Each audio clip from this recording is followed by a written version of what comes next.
Ever fuck your face? Boom, baby, what's going on? Good morning, good afternoon. How's everyone doing? How are my degenerates doing today? Hope you're doing good. I just finished actually listening. I was on the shitter, and I was listening to an interview that Total Biscuit did with one of the lead developers of BioWare. I forgot his name. Gabe something. Forgot. And it was a pretty good interview. You know, a lot of questions about add-ons. Are we going to get add-ons? Is there going to be support in the future? He was like, well, that's not my department, but it's very possible.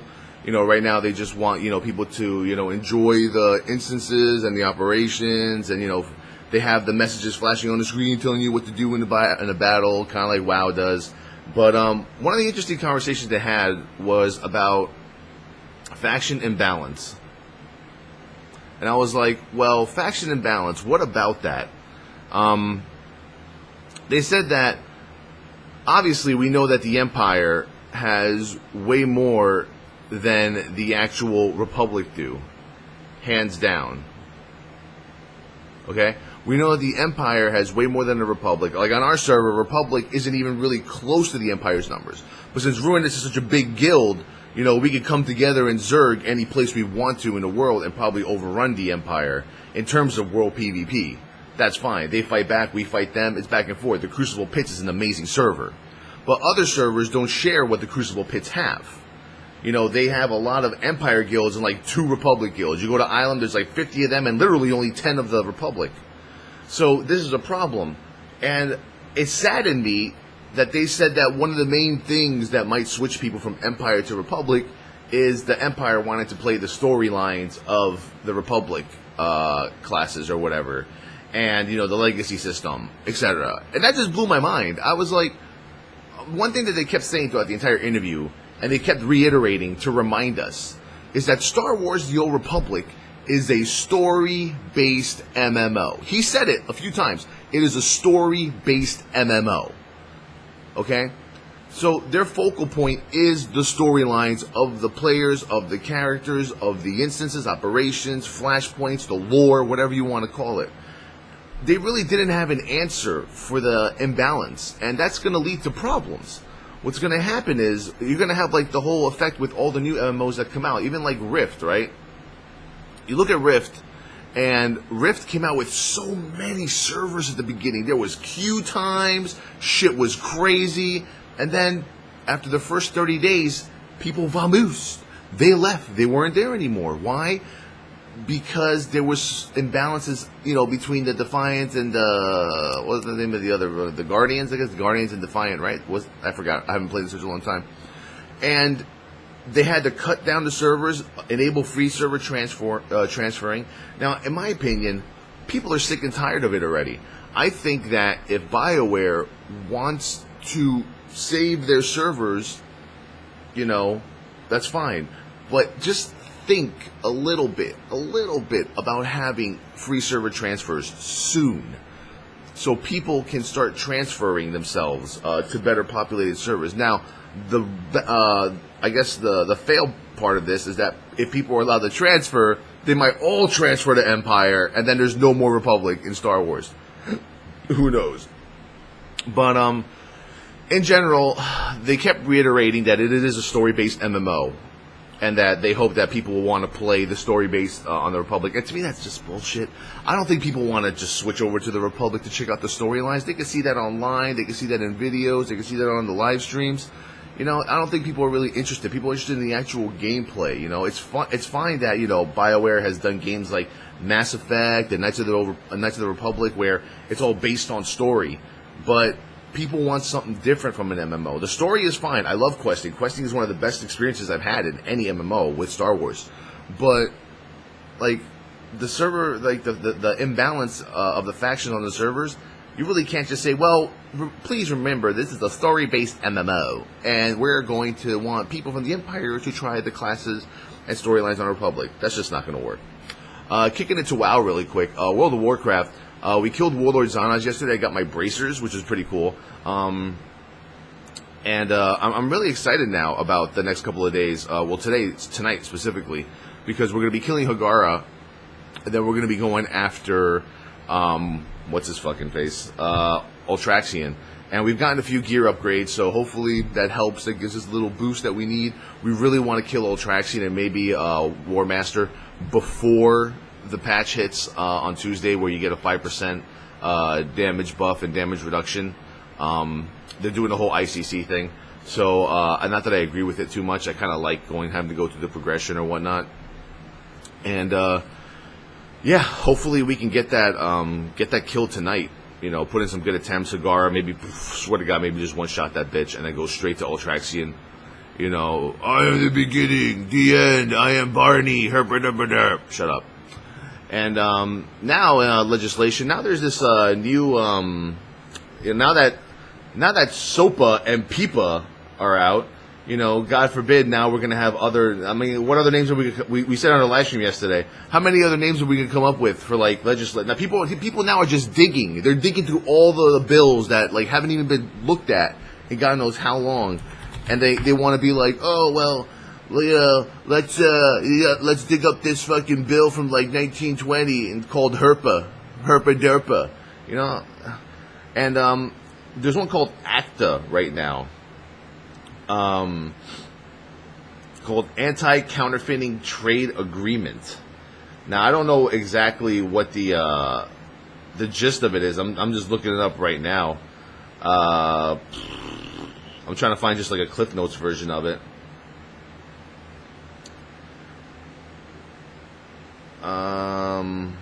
Information about ACTA. Maybe you guys can tell me about it.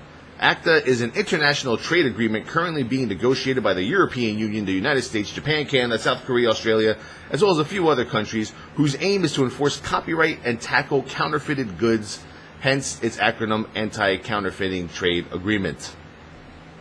I don't know what that means. People were telling me that it really doesn't actually, you know, would really do anything to, like, live streaming or YouTube.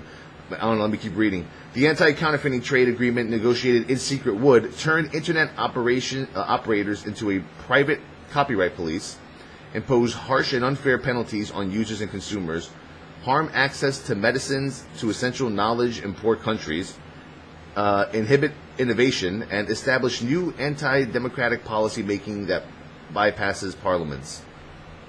To me, that's all like Chinese, man. I don't know. Someone in the comments Cliff Notes that shit for me. What does that mean? I don't even know all this shit.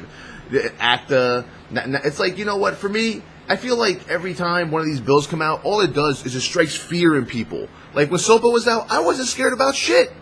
Oh, Towelliee, aren't you afraid that when SOPA comes out, you're not gonna have a job and stuff like that? Aren't you afraid? No, I'm not afraid. I'm not fucking retarded. The gaming industry, streamings can all just, BAM! Go down in a fucking heartbeat. I have a backup plan. Everyone should have a backup plan. That's the main rule of live streaming or YouTube, being a gamer in YouTube. In case anything crazy happens, some sort of, you know, apocalyptic fucking destruction of the internet, you have a plan B. Everyone has a plan B. I have a plan B. You guys should have a plan B in life. Everyone. You should always be prepared for what could possibly happen. Be prepared for the worst. But don't do your job like you're prepared for the worst, if you know what I mean. But now it's like, you know, all these ACTA, SOPA, PIPA, everything's just scare. Let's scare these internet folks off of here. Strategery. You know, it's mind-boggling. Like how people just get so scared and they get all crazy, and then there's petitions, then there's blackouts, and it's like all this shit. It's like, you know what? Sometimes if stuff isn't, I believe if something isn't right, it's not going to pass. And obviously, SOPA and PIPA weren't right. Eventually, they're probably going to come back with something less harsh, and everyone's going to be happy about it. Oh, okay, well, if it's only going to, you know, target, you know, torrent websites, then that's fine. Like the one email I got from somebody told me, Towelliee, Mega Upload just got shut down. Do you think Twitch will be next? Yes, absolutely. The government is totally thinking that we just took down Mega Upload, one of like the craziest fucking websites in the past like decade, and next on our list is Twitch.tv. That's it. That's what's going to happen. Come on. It's like, let's be real. Like, people just don't think realistically. People just, throughout this entire SOPA PIPA thing, people just stuck themselves in a corner in the fetal position, and they cried for weeks. You know what? I don't support SOPA. I don't support PIPA. But I'm not going to act like I'm scared of it, because I'm not. And neither should anybody else. ACTA. Don't be scared of this shit. Just read it. Keep it knowledgeable. don't fear for anyone else's jobs. Don't go to Swifty and say, Swifty, aren't you afraid for your job? Swifty's not afraid. Thee's not afraid. Total Biscuit's not afraid. I'm not afraid. Although I'm not like anything. They're like, woo, superstars. I'm like, down here. But it doesn't really matter. Speaking of Athena and Swifty, let's go a little bit to the Rumorville. We're going to the Rumorville. Let's walk over to the Rumorville. And we're here. Just kidding. I don't know. Athene supposedly transferred his main tune off of Darkspear on to Raid with Vodka. Apparently, Swifty is also doing the same thing and possibly leaving Darkspear and going to Vodka. Not sure if he already did yet. I'm not. And the reasoning behind it, I don't know. A few rumors were saying that they wanted to experience PvE because they've never experienced PvE endgame content. And you know what? I like that.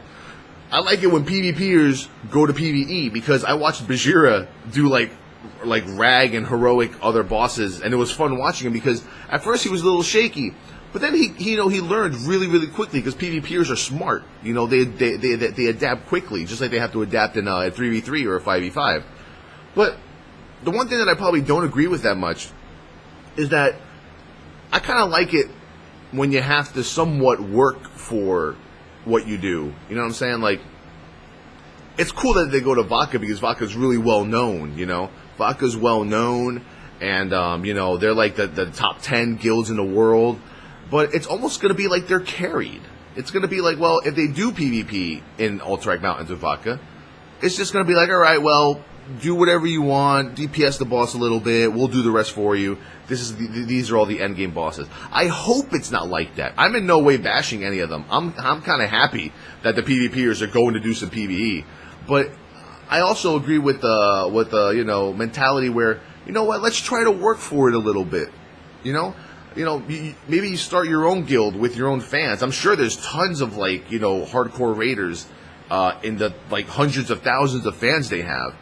But now it's like they're going to go to one of the top guilds in the world and just kind of get carried. It's kind of like, all right, well, let's do this whole thing. Let's put it out on video. Okay, 1 week, full heroic clear, done. Then what else do you do in Alterac Mountains? I guess you PvP over there, maybe. I don't know. But that's a rumor that I heard. I haven't even seen them on Alterac Mountains. I don't know, but that's something that they said they were going to be doing over there. And that's pretty much about it. And let me see, any more rumors? No, I don't have the Herpaderpas. There was something else that I wanted to discuss. Oh, don't forget Sub Sunday. Sub Sunday is very close. I'll be talking to George. Oh, speaking of George, our CEO on TGN, he posted a nice video. He's going to be posting a series of videos, basically talking about. Let me log in here really quick.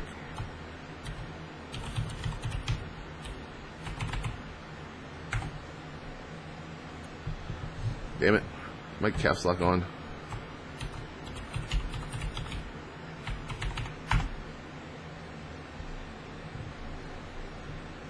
And it was a video called, I'll put it in the description, Twitch.tv special, how to grow your live stream. He basically gave an update on all the live streaming, how being a part of TGN can help you get more views. They used AWOL as an example. The other day, AWOL had about 2,000 users for a good half an hour because Twitch featured his live stream on the main page for a while. They did that. I remember for my live stream during our Child's Play charity, and it does help. Your numbers will go from 200 to 3,000. And then obviously the hard part is trying to keep some of those 3,000 people watching and then growing your live stream. That's difficult. That's not, sometimes that's not the way you want to do it. He also talks about, he gave an update on my live stream, how I'm doing. He explained the subscriber option, what it does. Talked about if you want to be featured, you have to have your channel PG-13. And I'm like, well, maybe that's why Twitch doesn't really put my channel out there. Maybe because I'm not PG-13. You know what? I'm sorry. Sometimes I can't bring myself to be someone who I am not on a live stream. I keep it simple. When I want to bug out, I bug out. When I want to go crazy, I go crazy. When I want to relax, I relax. If I can make a living doing what I love to do, just like this, just gaming, doing video logs, entertaining people, you know, and not having to worry about changing who I am or trying to be a fake person out there or being, you know, puppeted by companies and shit like that. I'm living a dream. I'm living my dream. People have their own dreams. I have mine. And that's the way it's going to be. But, yeah, so, I mean, obviously, if you want to join the TGN team and you're a good live streamer, you can send TGN a message. I'll put the video link. Let me see, in my description while I upload this video. But, once again, thank you all for watching. 1,000 subscribers. I don't know if I mentioned it in the last video log. 1,000 subscribers. We hit 1K subs. That means 1,000 people are paying $4.99 a month to watch my live stream, commercial free, with an icon next to your name, with newsletters, which I haven't been keeping up with, and I have to. But that's why I changed it with Sub Sunday, and giveaways with over almost $1,000 a month worth of prizes just for the subscribers. So that's pretty awesome. Wow, I look like one of those crazy cyborgs. You see that? Like the screen is like kind of like here because it's kind of like I am a cyborg. I will. Oh. And that's, you know what? It's like I said, it's something that I never would have dreamed of. I never would have thought it would happen.